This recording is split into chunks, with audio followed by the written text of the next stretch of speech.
Hi, I am Harold Jeremy B. Alarcon from Bahay 21, and for today's video, we'll be tackling about plastic pollution and what things could we do to prevent it. But first, let's go with the discussion. There were just 2 million tons produced annually over the world in 1950.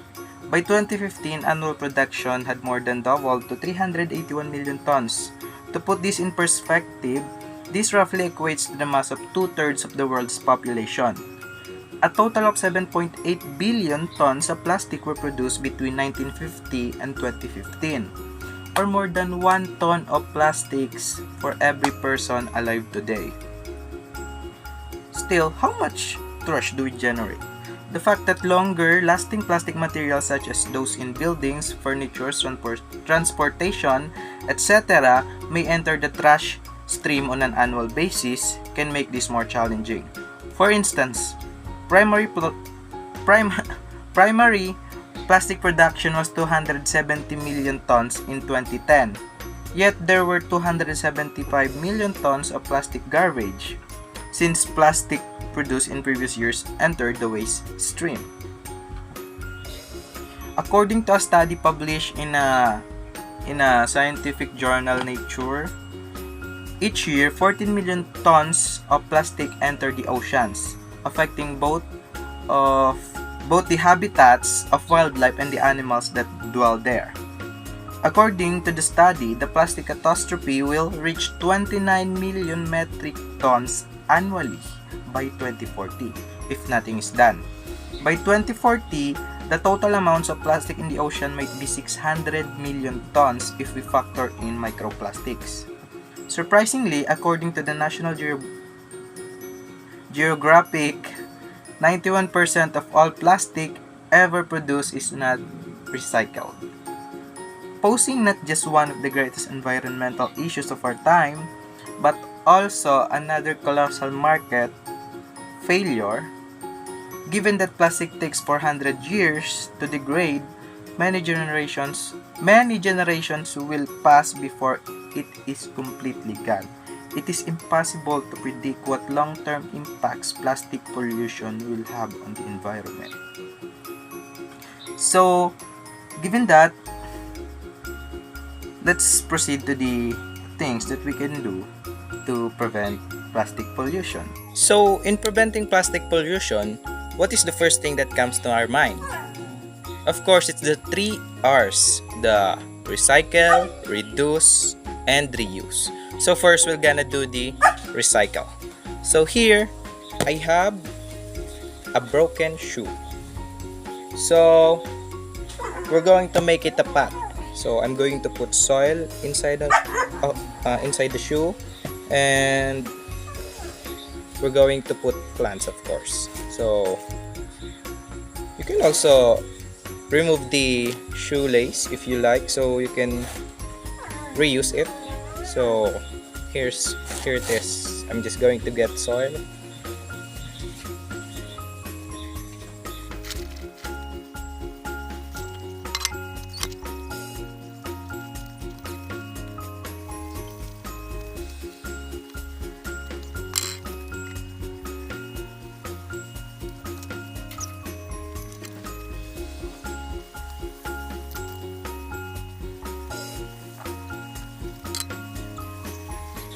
It's a plant without a pot, so we're going to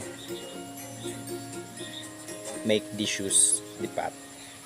So we're going to water it. Wait.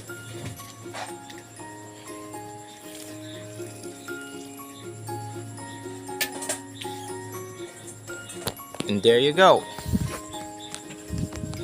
We have a recycled shoe pot. Let's proceed to the next.